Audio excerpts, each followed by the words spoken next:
Mapagpalang araw, ano po? Nasa tahanan po tayo ni Ate Ason Bautista. Dito po sa Paraiso Street, corner Lacson Street. Dito po sa District 1, Tondo, Manila. Barangay, anong barangay ka? Ayan, 103. Barangay 103, Zone 8. Ano po? Dito po tayo ngayon mag-aaral ng salita ng Diyos.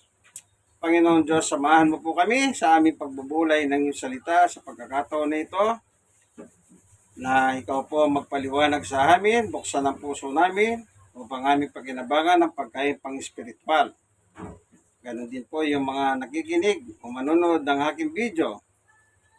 Nawa sila rin po ay buksan mo ang puso nila. At yung kanya po nga po na may karamdaman, ito po, yan. Ayan ano? Dahil naulanan daw po, ayan, nilagnat. Talagang ganun po, ano? Kasi bata, ang mga bata, likas na mahina ang mga resistensya pa yan. Lalo na yung ganyang edad, mura, sabi nga. Sa ngalan ni Jesus, Amen. Itong ating pag-aaralan, na ano na po hindi laro. Ang ating pag-aaralan ngayon ay tungkol sa pagtuturo ng salita ng Diyos ayon kay Apostol Pablo. Ang programa pong ito ay tinatawag na ang tunay na pagbubunyag. Ano po? Tunay. Kaya ako sinabing tunay kasi may mali. Ano po? Salita ng Diyos ayon sa Biblia. Unang Timoteo 4:13.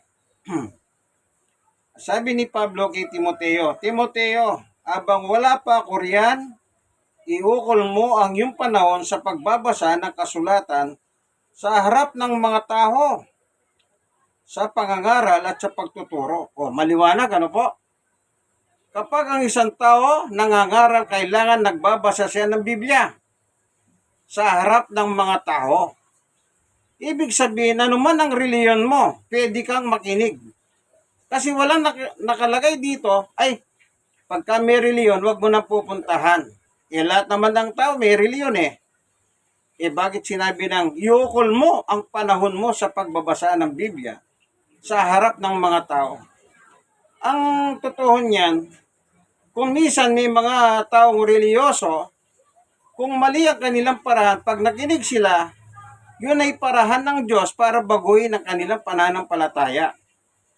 Pero gagamit tayo ng Biblia. Hindi tayo gagamit ng kwentong kutsero o kwentong barbero.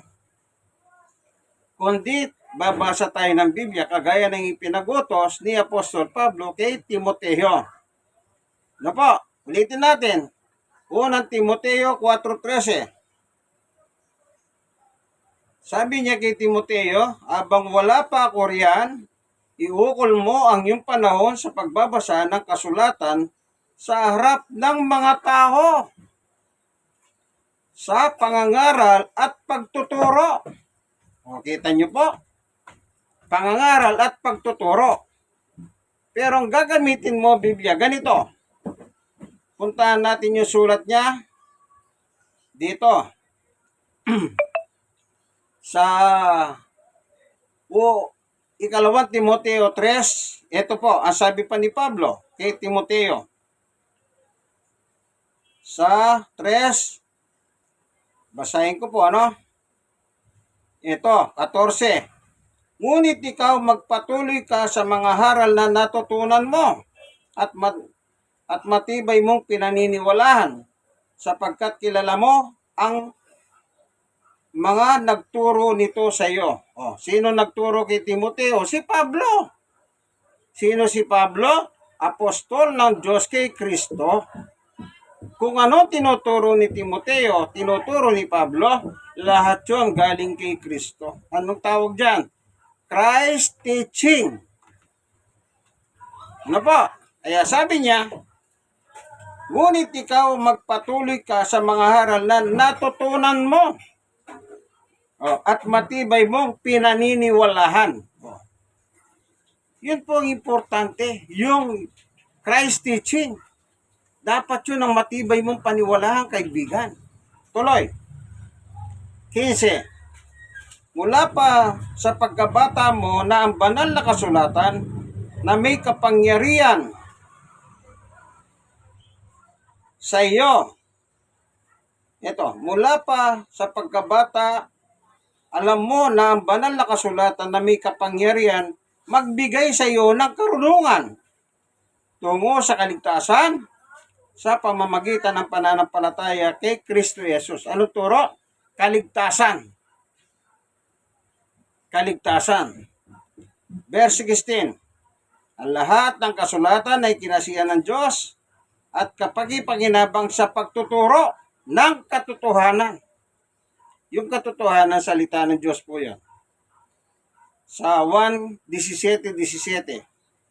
Sa pagsaway sa kamalian, sa pagtutuwid sa likong gaway na sa pagsasanay para sa matuwid na pamumuhay. 17. Upang ang lingkod ng Diyos ay maging ganap at handa sa lahat ng mabuting gawain. Kaya dapat makinig ka. Kaya may pangangaral po. Tandaan mo, walang reliyon na binanggit. Kasi lahat ng tao may reliyon na sa panahon na yon. At hanggang ngayon, sandamakmak na reliyon na ngayon. Parang mamera na lang ang reliyon ngayon. Pero pag mali, ituro mo, ituwid mo sa pamamagitan ng Biblia. Yun ang gagamitin mong pantutuwid.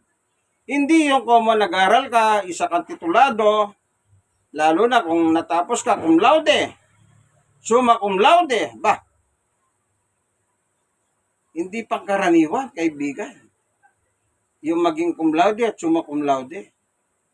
Hindi lahat ng tao, ganyan. Kung mabigyan ka man ng regalong ganyan ng Diyos, praise the Lord. Pero, hindi mo pwedeng ituro yung alam mo o natutunan mo sa eskwela. Kailangan yung natutunan sa Biblia ang ibabahagi sa pagtuturo ng kamalian. Pagtutuwid, sabi niya ibig sabihin, kung may pagtutuwid, merong mali, kaya itutuwid yung mali. Lagi ko sinasabi, yung mali, yung wala sa Biblia, bitawan. Yung nasa Biblia, yakapin. Yun ang ipalit natin sa ating pananampalataya. Tandaan mo, kaibigan, hindi po nagbibiro ang Biblia. Ito, tatandaan nyo, babasa pa tayo. Ano ang benepisyo kapag nakikinig ka?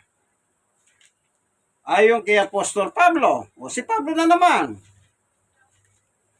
Tingnan natin, Roma 10:17. Ganito po nakasulat sa banal na kasulatan. Ito. Kaya't ang pananampalataya ay bunga ng pagkikinig at ang pagkikinig naman ay bunga ng pangangaral tungkol kay Kristo. Nagsisimula lahat ang pagkikinig sa pagkikinig. Kaya sabi kay Timoteo, iukol mo ang iyong panahon sa pagbabasa ng Biblia sa harap ng mga tao. Yun po pala, para ma-develop yung iyong pananampalataya. Ngayon, ano pa sinabi ni Pablo? Bukod sa mabuho, ma-develop, ito pa po ang nakalagay. Balik tayo sa Timoteo. Ito naman unang Timoteo uli, sa 4. Sabi po sa second paragraph, at habang itinuturo mo ito, yung salita ng Diyos, na natutunan mo, sabi niya, dinudulutan mo rin ang iyong sarili ng pagkaing espiritual mula sa mga salita ng pananampalataya at sa tunay na haral na sinusunod mo. Yon. Ano pong nakalagay dito? Dinudulutan mo yung sarili ng pagkaing espiritual. The same. Yung nagtuturo at yung tinuturuan, pareho po sila nakikinabang sa pagkaing espiritual. Kasi po, may kalagayan ng tao, may physical at merong spiritual. Yung pagkain natin araw-araw, yung binigay ng Diyos, Ama namin nasa langit ka, bigyan mo kami ng aming kakanin araw-araw. almusal, tanghalian, hapunan. Kung minsan may mga merienda-merienda pa yan. Lahat yan bigay ng Diyos. God will provide. Ano po? Iba yung spiritual. Pang-spiritual, pang-spirituality life. Anong sabi niya? Hindi lang ikaw ang nakikinabang, Timoteo, pati yung nakikinig sa'yo. Ang nakikinabang. Ano pa? Sa 16, pakaingatan mo ang iyong sarili at ang iyong pagtuturo. Patuloy mong gawin ang mga ito. Pangangaral. Sapagkat sa paggawa mo nito ay maliligtas ka pati na ang mga nakikinig sa iyo. Anong sabi? Ikaw at ang mga nakikinig ay ligtas. Amen. Pag sinabi ligtas, hindi ka pupunta sa impyerno. Yan po ang benepisyo ng pakikinig at pakikinig ng aral ng Panginoong Yesukristo. Kanino ba galing ang aral ng Panginoong Yesus? Galing ba sa Kanya? Galing ba kung kani-kanino yan? Hindi po. Tignan natin ang sinasabi ng Panginoong Yesus kung kanino galing ang Kanyang aral. Ano po? Tignan natin. Siya mismo, Panginoong Yesus, kanino galing ang aral mo? Ito po sagot ng Panginoong Yesus. Sa 1:12, 49 at 50. Ito. Sapagkat hindi ako nagsasalita ng mula sa sarili ko lamang, ang Ama na nagsugo sa akin nang siyang nagutos kung ano ang aking sasabihin at ipapahayag. Sa verse 50. At alam kong ang kanyang utos ay nagbibigay ng buhay na walang hanggan, kaya't ang pinasasabi ng Ama ang siya kong ipinapahayag. Kanino po? Galing sa Ama. Sino yung Ama? Ama namin, nasa langit ka, sambahin ang ngalan mo. Dumating nawa ang iyong kaharian dito sa lupa, ganun din sa langit. Sundin ang kalooban mo sa lupa, ganun din sa langit. Bigyan mo kami ng aming kakanin sa araw-araw. Nasaan daw po yung Diyos Ama? Nasa langit. Kaya yung turo ng Diyos ay ng Panginoong Yesus bilang anak ng Diyos ay galing mismo sa Amang Diyos. Yung aral naman ni Pablo, galing kay Yesus. At yung aral naman ni Timoteo, galing kay Pablo. Kita nyo po? Diyos, Jesus, Pablo, Timoteo. Wala pong mali doon. Anong tawag doon? God teaching. Hindi po human teaching. Tandaan nyo po yan. God teaching. Pag God teaching, yun ang buhay na walang hanggan, sabi ng Panginoong Yesus. Pero pag human teaching, doon ka pupunta sa apoy ng impyerno. Tignan nyo po ang pananampalataya ng mga apostol na sila Pedro. Sila Pedro naman. Kasi dalawang grupo yan. Si Pedro, apostol para sa mga Hudyo. Pablo, apostol sa mga Entil. Meron po silang designation. Tingnan natin yung sulat ni Pedro. Sa panahon ng Pentecostes, sila po ay sinangkapan ng banal na espiritu. At sila ay matapang na nangaral. Sukdulang hitaya ang kanilang mga buhay. Alang-alang kay sa Panginoon Diyos. Ito. Chapter 5 ng Gawa. 17. Labis na nainggit sa mga apostol ang pinakapunong pari at ang mga kasamahan niya sa Doseo, kaya't kumilos sila. 19. 18. Dinakip nila ang mga apostol at ibinilanggo. Sa 27. Iniharap nila sa kapulungan ng mga apostol at ang mga ito'y tinanong ng pinakapunong pari. Yung tinatawag pong kapulungan, hukuman yon, korte. Ano po? Sa ibang salin po, Senate sa English. Sa Pilipino, Senado. Hindi po ba sa Senado nag-iimbestiga? Pero anong nangyayari? Imbestiga lang, wala naman silang napakukulong. Yun, pag hindi sumagot, ipakukulong sa Senado. Libre pagkain, air condition pa. Ano po? Ganun lang. Pero wala po silang talagang napapakulong sa labas. Okay? Tuloy natin sa 28. Hindi pa maigpit namin kayong pinagbawalang mangaral sa pangalan ni Jesus na yan. Sinabi niya, ngunit tignan ninyo ang inyong ginawa. Laganap na sa Jerusalem ang inyong itinuturo at nais pa ninyo kaming papanugutin sa pagkamatay ng taong yan. 29. Tignan nyo po ang sagot ng mga apostoles ni Jesus. Sila Pedro and his group. Sumagot si Pedro at ang ibang mga apostol, sa Diyos kami dapat sumunod at hindi sa tao. O kita nyo po. God teaching ang dapat mong paniwalaan. Kapag wala sa Biblia, human teaching yan.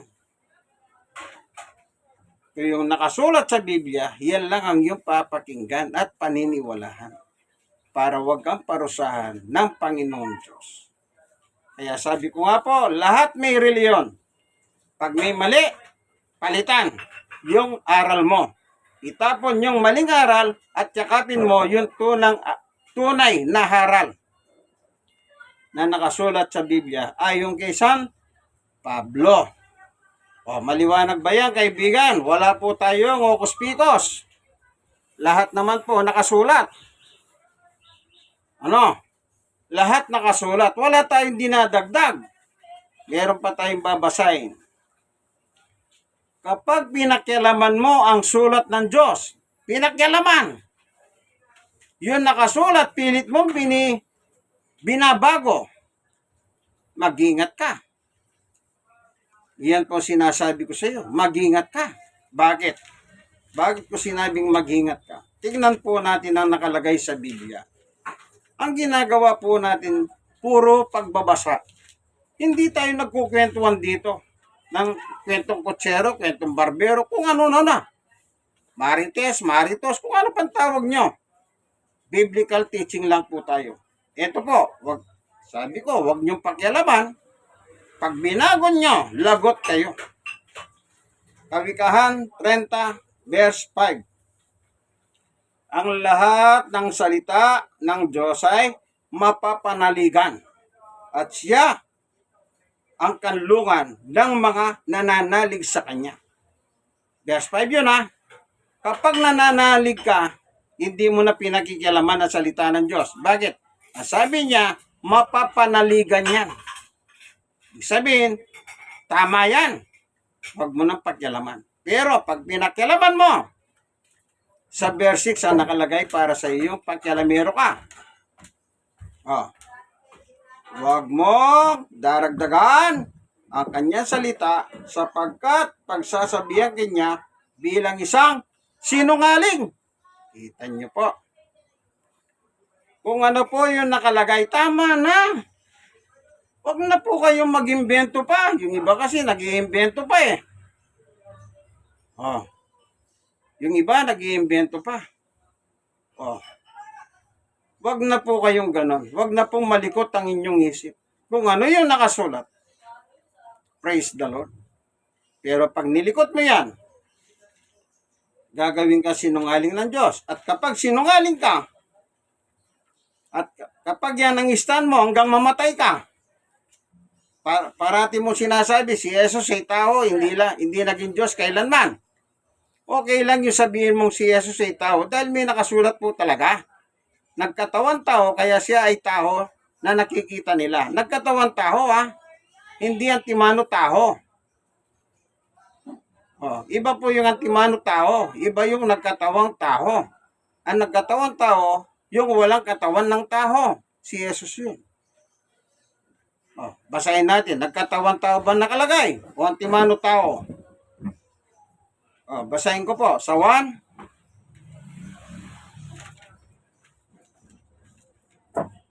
Ano? 14. Naging tao ang salita at nanirahan sa piling namin. Sino yon? Nakita namin ng kalwalatian ng tunay tunay sa kanya bilang kaisa-isang anak ng Ama. O sino yung anak ng Ama? Di natural si Jesus. Yun ang nagkatawang tao. Hindi po antimano tao, kundi nagkatawang tao. Yung salita na nakita namin. Oh, huwag niyo pong lilikutin yan. Ngayon, kapag nilikot mo at natagpong ka sinungaling, kasi nakalagay sinungaling eh.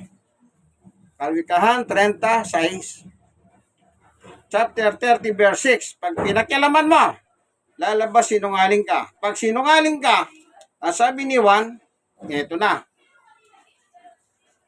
Ito pa, at sa lahat ng mga sinungaling, ang magiging bahagi nila sa lawa ng nagliliyab na apoy at asupre, ito ang pangalawang kamatayan. O, impyerno yun, kaibigan. O, may kasama ka ba ron? Basa. 20 verse 10 naman. Ito. At ang dyablo ng daya sa kanila itinapon sa lawa at apoy at asupre na pinagtapunan din sa halimaw at sawad na propeta, pahihirapan sila doon araw at gabi magpakailanman. Oh. May kasama ka sa impyerno. Sino? Si Satanas. Sino pa? Yung leader ng simbahan mo, yung huwad na propeta. Kasi yun ang nagturo sa iyo, naniwala ka, kaya pareho kayo nasa impyerno. Oh. Araw at gabi, kaibigan. Ibig sabihin, wala nang pagbabago. Kahit ipagdasal ka pa ng ipagdasal. O lalo na, malapit ang undas kayo. Wala nang magagawa yung panalangin mo. Kasi antimano, pagpatay ang tao, lalakoy sa impyerno. At pag yan, nasupungan siya, nasa Diyos siya, doon na sa paraiso ng Diyos. Right away.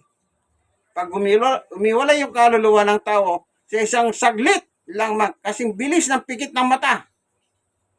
Ganon po kabilis ang kanyang paglalakbay, papuntang langit or papuntang impyerno. At kapag nasa impyerno ka na, hindi ka na may lilipat, kaibigan. Kahit dalawin ka pa tuwing araw ng undas. Oh, ngayon, lumawak na ang undas. Dati, auno lang ang undas. Ngayon, hindi na. 31 ng Oktubre, undas na. Auno, undas pa. A2, undas pa. A3, undas pa. 4 ng araw ang undas ngayon. Bakit? Kasi nung araw, konti lang ang tao. Kaya tuwing auno lang noong Nobyembre pumupunta. Pero ngayon, milyon-milyon ng tao. Kita nyo po? Nagbabanggay, kulang na lang, magpalit ang mga mukha nila eh. Kaya ngayon ang undas po, inahabot ng 4 na araw o 5 araw. Anong ginagawa nila doon? Reunion. Ang undas ay reunion yan. Yung kamag-anak mo dati, hindi mo nakikita, makikita mo sa sementeryo. Doon kayo magchika-chika, magbabalitaan sa inyong mga buhay. Yung iba naman, na medyo may kakayahan ng buhay, kapag undas, namimigay ng pera parang mahagang pamasko sa kanilang kamag-anak. O hindi ba sabi nila, ay ikaw naman isa, total nakakariwasa ka naman. Baka pwedeng mamigay ka ng pamasko. Kasi nga, after undas, ano na? Susunod, kaibigan. Merry Christmas! O di ba sinasabi nila, isan, baka pwede ka ng mamasko. O, Chain, Tiyo, Tiya. Baka pwede na kayong mamigay ng pamasko. Di po ba ganon? Ano po? Yan po ang natural ng Pilipino. Mahaga pa bumabati na ng Merry Christmas. Pag sinabing Merry Christmas, pahingi na regalo. Yun lang ang totoo nun. Merry Christmas. Pahingi na regalo. Kaya mag-ingat kayo sa mga bumabati sa inyo na Merry Christmas. Ano po? Kasi ang diwa ng Christmas is giving. Si Jesus ang binigay. Ang regalo ng Diyos si Jesus sa atin. Tayong mga tao. Kasi makasalanan tayo. Kailangan natin ang tagapagligtas. Kaya binigay si Jesus during Christmas Day. Doon po siya pinanganak sa Bethlehem, ano? Ang tawag doon no, ng Pasko. Ngayon, doon sa hindi naniniwala ng Pasko, ayan nyo na lang sila. Pero, ito lang masasabi ko sa iyo, kaibigan ha. Kung hindi ka naniniwala sa Pasko, huwag kang tumanggap ng 13-month pay, 14-month pay. Kasi nagawa yung batas na yan dahil Pasko. Patunayan mo, walang Pasko sa inyo. Huwag kang tatanggap ng regalo, Christmas gift. At higit sa lahat, huwag kang makikain tuwing Pasko sa ibang tao. Doon ka sa bahay mo, yan, ganyan. Nakatago ka sa kwarto, mag-isa mo. Hanggang lumipas ang benching ko ng petsa. Nung araw po, alam nyo ba, nangangaroling kami. May nakarolingan po kami, yung mga sektang walang Pasko. Nakakatuwa sila eh. Sabi nila, walang Pasko sa amin. Nagsasara ng pinto at bintana. Tignan nyo kasama ang ugali. Pero paglampas namin, pag kumakanta na po kami sa ibang bahay, ay ba binubuksan uli ang pinto at bintana? Nanonood sila. Kung minsan kumukumpas-kumpas pa sila eh. Nahuli ko po sila. Di umikot ako ng konti para hindi ako makita. Sabi ko, nagulat sila. Kala ko walang Pasko. Ba't kayo nanonood ng caroling? Kita nyo po? Kaya sabi ko, wag na po kayong magsara ng bintana o pintuhan. Kung ayaw nyo po, di wag. Wala na po nagbabawal sa inyo eh. Ang nagbabawal sa kanila, yung leader ng kanilang reliyon. Yun ang totoo nun. Yung mga reliyon na walang Pasko, ano sinasabi nila? Huwag kayong maniwala sa Pasko. O kita nyo po? Pero makita mo yung bahay nila, meron pong Merry Christmas. Kita nyo po ang kanilang kalokohan, Wala daw Pasko, pero merong Merry Christmas sa bahay nila. Tapos nagkikipamasko. Yan ang mahihirap sa plastic. Ingat kayo sa mga taong yan. Baka mapupunta sa bahay nyo. Lakas po. Chicha. Malakas nang magchicha. Gusto merong pantika pag nasarapan sa pagkain. Ano sasabihin sa may bahay? Ay mare, ang sarap nito ah. Pag sinabi ng ganon na masarap ito, ibig sabihin, mare, pagbalot mo na ako. Take out ang tawag doon. Ba't tayo napunta sa Pasko? Giving is about giving. Ang Diyos po ang nagbigay ng regalo sa atin. Hindi po tayo nagbigay regalo sa Diyos. Ang Diyos ang nagbigay. Sino ang regalo? Si Jesus. Para saan? Sa ating kaligtasan. Hindi po ba? Panguli. Yan Pasko at sinasabi nilang mahal na araw. Yan po magkatambal po yan. Pasko, Christ birth. Mahal na araw, Christ death. Magkatambal po yan. Hindi pwedeng pag-iwalayin yan. Sa Biblia, ayon po kay Apostol Pedro. Ano pa? Basahin po natin ang epistola ni San Pedro. Unang Pedro 2:24. Sa kanyang pagkamatay sa krus, kung wala pong ipinanganak na Jesucristo, walang ipapako sa krus. Kung walang binigay na regalo ang Diyos, wala pong magsasakripisyo sa krus. Kaya magkasama po yan, magkatambal. Pasko, Christ birth, Pasko, Christ death. Ito. Sa kanyang pagkamatay sa cross, pinasan niya ang ating mga kasalanan upang tayo mamatay na sa kasalanan at mamuhay ng ayon sa kalooban ng Diyos. Kita niyo po? Pinasan ang cross. Yung cross, yung kasalanan ng lahat ng tao. Yun ang cross na nagpahirap kay Jesus, yung kasalanan natin. Dahil binigyan tayong regalo, anong dapat natin gawin? Tanggapin ang regalo. Tanggapin si Jesus bilang Lord and Savior ng ating buhay and the coming King. Yan po.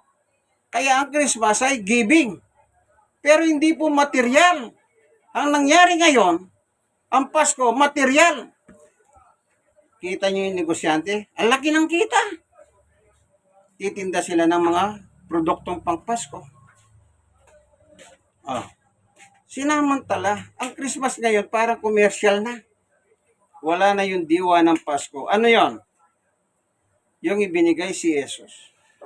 Ano naman ang ibibigay natin sa Diyos? Pagmamahal. Hindi ba pag binigyan ka ng regalo, ano sagot mo? Ay, salamat kumare. Oh. Pero sa Diyos, hindi mo sasabihin salamat. Kasi kahit magpasalamat ka ng magpasalamat, kung hindi mo rin gagawin ang gusto ng Diyos, wala rin. Nakita niyo naman namin, nasa langit ka, sundin ang kalooban mo. Sabi ni Pedro, pinasan ni Jesus sa cross, yung kasalanan natin, at mamatay tayo sa kasalanan, at mabuhay tayo sa kalooban ng Diyos. Yun ang ipalit mo, kaibigan. Ang mabuhay ka sa kalooban ng Diyos. Yun ang perfect na Christmas. Tayo mga tao, nagdiriwang po tayo. Wala pong bawal sa pagdiriwang. Eh, yung birthday mo nga, nagdiriwang ka. Yung pakayang Paskong hindi mo ipagdiriwang. Ah, di po ba? Eh, yung mga santo-santa lala, pinagdiriwang mo pa rin eh. Yung kayang Christ birth ang hindi mo ipagdiwang. Mali naman. Kung lahat na lang pinagdidiwang mo, pero yung Christ birth, tayo mong ipagdiwang. Wag namang ganun, ano po. Purihin ang Panginoon. Salamat, Panginoon Diyos, sa pagtutuwid, pagtuturo ng liwanag ng turo taral. Ayon sa Biblia, nawa yung mga nakikinig ng video nito, buksan mo ang kanilang puso kung sila man po ay nagdidilim ang kanilang kaisipan. I-bless mo po si Ate Ason, na hindi po niya tinatanggihan ang kanyang salita. Ang iyong salita, po dadalaw ako sa kanya. Nakita mo po ang kanyang apo. Ayan. Naulanan po daw siya, kaya po siya nilagnat. Panginoon Diyos, pagalingin mo po ang kanyang apo, sapagkat ang kagalingan ay nagbumula sa iyo. Yun din po yung nakadugtong sa sinabi ni Pedro, gumaling kayo dahil sa kamatayan ni Jesus sa krus. Salamat po sa pagpapagaling sa kanya, O Diyos. I-bless mo po siya, si Ate Ason, ang kanya pong mga anak, manugang at tapong. Ang kanila pong mga hanap buhay, pinagkakakitahan, O Diyos. Huwag mo po silang pababayaan. Lalo na po itong bahay nila. Ingatan mo po, Panginoon, nilayo sa anumang pagkasira o wasak. In Jesus' name, hallelujah. Maraming salamat po. Sa ngalan ni Jesus, amen and amen. Kaibigan, minsan pa, i-share mo naman sa iba.